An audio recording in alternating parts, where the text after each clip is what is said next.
खुलुमबाय बेयो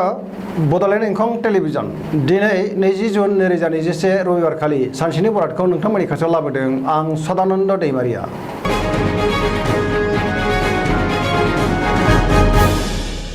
सिगां फरायनो लादों मेष राशि गिबि हांखो अ ल दिनैनि साना मोजां आरो गाज्रिनि गेजेरजों बाबेनलांगोन गोसोआव जिंगाया बांगोन गुबुननि थाखाय नाङा फाङा जेंनायाव गोग्लैनांनो हागौ सांग्रां जानाया गाहाम गोसोखौ जोबोर गुलुं गुजुं मोनगोन मावनो लानाय खामानिखौ थि समावनो मावफुंनो हागोन देहाया दिनै मोजाङै थागोन अब्लाबो नाथाय जानाय लोंनायाव सांग्रां जानाया गाहाम रांखावरियाव मोजां होनजायो नाथाय खरसायाबो बांगोन बेफार फालांगियाव मोजां समाजाव मान मोनगोन नखराव अननानै फैगोन फिसाज्ला एबा फिसाजोनिफ्राय हरखाबै मोजां खौरां मोननो हागौ बहाबा दावबायहैनो एबा बेरायहैनो खाबु मोनगोन लाइमोनफोरा जोबोर रमान्टिक जागोन फरायसाफ्रा फरायनायाव गोसो दुंखांगोन आरो मोजां फिथाइ मोननोबो हागोन गुबुननि जेंनायाव नाङा फाङा हाबफायैयानो गाहाम जायो।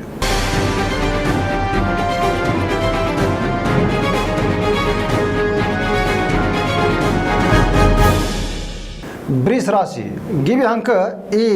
उ ब दिनैनि साना जोबोर मोजां गुबुननि हेफाजाब मोननानै गोसोखौ दिनै जोबोर गोजोननाय मोनगोन गोसोआव बोलो बांगोन मावनो लानाय खामानिखौ थि समावनो आरो गोरलैयैनो मावफुंनो हागोन समाजाव गोबां मान मोनगोन रांखावरियाव जोबोर मोजां होनजायो आरजिनाय धोनखौ दोनथुमनो हागोन गोबां धोन आरजिनो हागोन मोननो गोनां धोनखौबो दिनै मोननो हागोन बेफार फालांगियाव जोबोर मोजां मुलाम्फा मोनगोन आयआ बांगोन बहाबा थाङोब्ला दिनै जोबोर मोजां आरो मोजाङैनो दावबायनो हागोन बिसि फिसायनि गेजेराव अननानै फैगोन देहाया दिनै मोजाङै थागोन अब्लाबो नाथाय जानाय लोंनायाव सांग्रां जानाया गाहाम लाइमोनफोरनि गोसोआ दिनै जोबोर रमान्टिक जागोन आरो गावबा गावनि गोसोनि साननायखौ फोरमायलायनोबो हागोन बहानिफ्रायबा हरखाबै मोजां खौरां मोनगोन फरायसाफ्रा फरायनायाव गोसो दुंखांगोन आरो मोजां फिथाइ मोननोबो हागोन सरासनस्रायै दिनै साना जोबोर मोजां आरो मोजाङैनो बारग'लांगोन।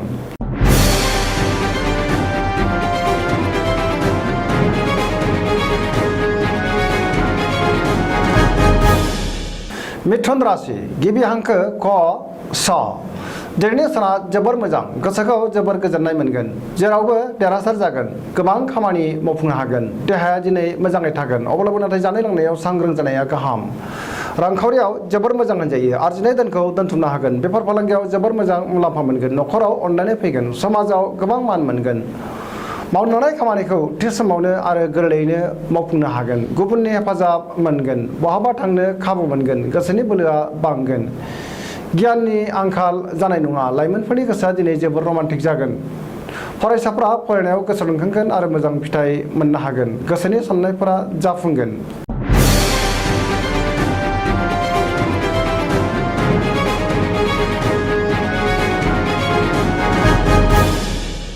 कर्कट राशि गिबि हांखो ड ड ह दिनैनि साना बारा मोजां नङा गोसोखौ जोबोर उसुखुथु मोनगोन मावनो लानाय खामानिखौ थि समावनो मावफुंनो गोब्राब जागोन रांखावरियाव मोजां होनजायो बेफार फालांगियावबो मोजां आयआ बांगोन मोननो गोनां धोनखौ दिनै मोननो हागोन देहाया दिनै मोजाङै थागोन अब्लाबो नाथाय जानाय लोंनायाव सांग्रां जानाया गाहाम गुबुननि हेफाजाब मोननाय नङा गुबुननि गोसोखौ दिनै बोनो गोब्राब जागोन नखराव बिसि फिसायनि गेजेराव एना एनि फैनो हागौ सांग्रां जानाया गाहाम गोसोनि साननायफ्रा गोरोबनाय नङा समाजाव बयजोंबो गोरोबनो रोंनाय नङा लाइमोनफोरनि गोसोआ दिनै जोबोर आला खाला जागोन फरायसाफ्रा फरायनायाव गोसो दुंखांगोन आरो मोजां फिथाइ मोनगोन।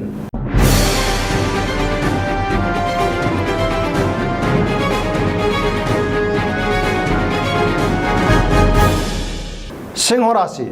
गिबि हांखो म ट दिनैनि साना जोबोर मोजां गोसोखौ जोबोर गोजोननाय मोनगोन सोरबा गोजाम लोगोजों बहाबा लोगो मोनज्लायगोन गोसोनि साननायखौ फोरमायलायनोबो हागोन मावनो लानाय खामानिखौ थि समावनो मावफुंनो हागोन गोसोआ दिनै जोबोर रमान्टिक जागोन रांखावरियाव जोबोर मोजां गोबां धोन आरजिनो हागोन अदेबानि खरसायाबो बांगोन बेफार फालांगियाव मोजां मुलाम्फा मोनगोन आयआ बांगोन नखराव गोजोनै थागोन गोसोनि बोलोआ बांगोन समाजाव दिनै गोबां मान मोननो हागोन गुबुननि गोसोखौ बोनो हागोन सेंग्रा सिख्लाफ्रा मोजां खौरां मोनगोन फरायसाफ्रा फरायनायाव गोसो दुंखांगोन आरो मोजां फिथाइ मोननोबो हागोन धोरोमारि बिथिङाव गोसो दुंखांगोन सरासनस्रायै दिनै साना जोबोर मोजां आरो मोजाङैनो बारग'लांगोन।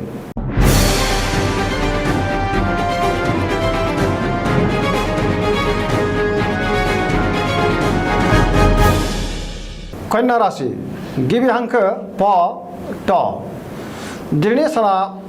बारा मोजां नङा गोसोआव बेले बेजे साननाय फैगोन रांखावरियाव जोबोर मोजां गोबां मुलाम्फा मोनगोन बेफार फालांगियाव मोजां मुलाम्फा मोननो हागोन सोरबा गोदान सुबुंजों लोगो मोनलायगोन न'खराव अनलायनाय फैगोन फरायसाफ्रा फरायनायाव गोसो दुंनाय नङा आरो मोजां फिथाइ मोननोबो गोब्राब जागोन सेंग्रा सिख्लाफ्रा गोसोखौ जोबोर आला खाला मोनगोन समाजाव मानहानि जानांनो हागौ देहाया दिनै बारा मोजां थानाय नङा लोमजानाय मोनगोन गोसोनि बोलोआ अदेबानि बांगोन गोसोनि साननायफ्रा नाथाय देबोर नांगोन धोरोमारि बिथिङाव गोसो दुंखांगोन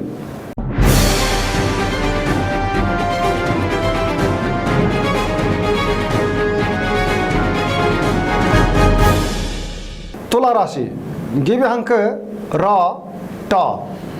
दिनैनि साना जोबोर मोजां बहाबा दावबायहैनो खाबु मोनगोन गोसोखौ दिनै जोबोर गोजोननाय मोनगोन गोसोनि साननायफोरा जाफुंगोन गोसोनि बोलोआ बांगोन मावनो लानाय खामानिखौ थि समावनो आरो गोरलैयैनो मावफुंनो हागोन देहाया दिनै मोजाङै थागोन अब्लाबो नाथाय जानाय लोंनायाव सांग्रां जानाया गाहाम मोजां आरो गोग्गो साननो रोंगोन रांखावरियाव जोबोर मोजां मोननो गोनांखौ दिनै मोननो हागोन न'खराव बिसि फिसायनि गेजेराव अनलायनाय फैगोन समाजाव गोबां मान मोनगोन बेफार फालांगियाव मोजां मुलाम्फा मोनगोन लिरनाय फरायनायाव दिनै आखा फाखा जागोन फरायसाफ्रा फरायनायाव गोसो दुंखांगोन आरो मोजां फिथाइ मोननो हागोन सरासनस्रायै दिनै साना जोबोर मोजां आरो मोजाङैनो बारग'लांगोन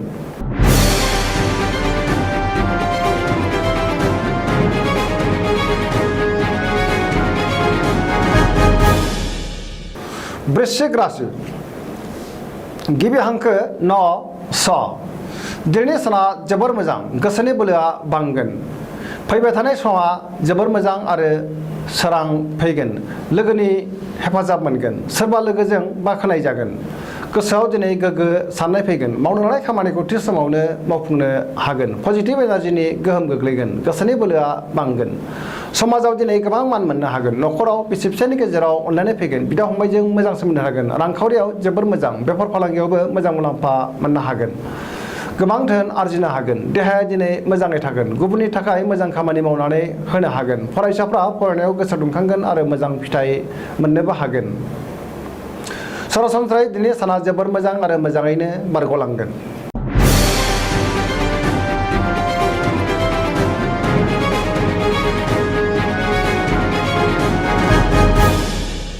धनु राशि गिबि हांखो ढ फ भ दिनैनि साना जोबोर मोजां बयजोंबो अनजागोन आरो गुबुनखौबो अननो रोंगोन गोसोआव मोजां साननाय फैगोन पजिटिभ एनार्जिनि गोहोम गोग्लैगोन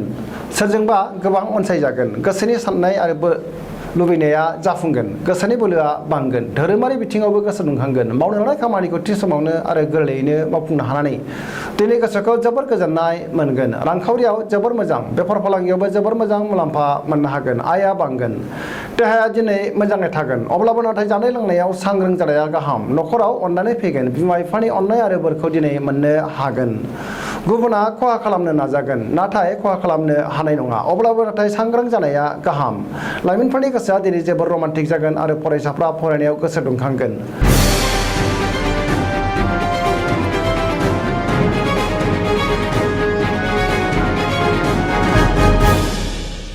मकर राशि गिबि हांखो ख ज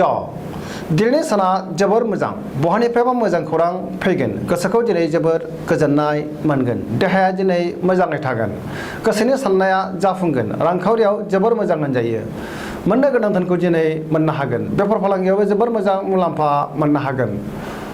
गुबुना खहा खालामनो नाजायोब्लाबो खहा खालामनो हानाय नङा जेरावबो देरहासार जागोन सुथुरा जेनगोन सोरजोंबा बाखनाय जागोन मावनो लानाय खामानिखौ थि समावनो मावफुंनो हागोन पजिटिभ एनार्जिनि गोहोम गोग्लैगोन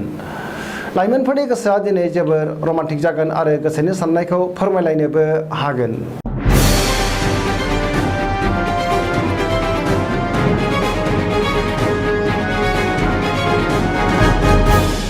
कुम्भ राशि गिबि हांखो ग स स दिनैनि साना जोबोर मोजां गोसोखौ जोबोर गोजोननाय मोनगोन मावनो लानाय खामानिखौ थि समावनो आरो गोरलैयैनो मावफुंनो हागोन बहानिफ्रायबा मोजां खौरां फैगोन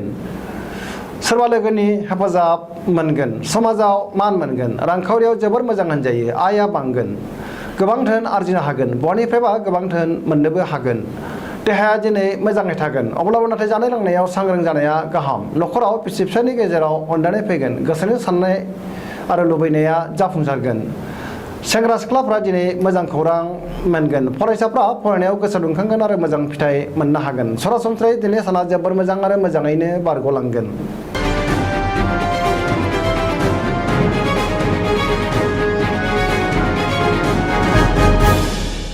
मीन राशि गिबि हांखो ड स दिनैनि साना जोबोर मोजां गोसोखौ जोबोर गोजोननाय मोनगोन गोसोनि बोलोआ बांगोन देहाया दिनै मोजाङै थागोन अब्लाबो नाथाय जानाय लोंनायाव सांग्रां जानाया गाहाम रांखावरियाव जोबोर मोजां होनजायो आयआ बांगोन गोबां धोन आरजिनो हागोन बेफार फालांगियावबो गोबां मुलाम्फा मोनगोन न'खराव अनलायनाय फैगोन गुबुननि थाखाय मोजां खामानि मावनानै होनो हागोन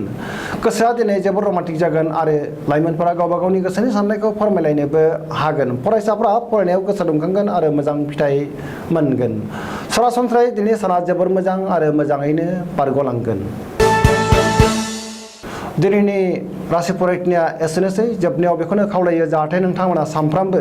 जोंनि बे बड'लेण्ड इंखं टेलिभिजनखौ नायबाय थायो आरो साबस्क्राइब खालामो एसेनोसै गोजोन्थों।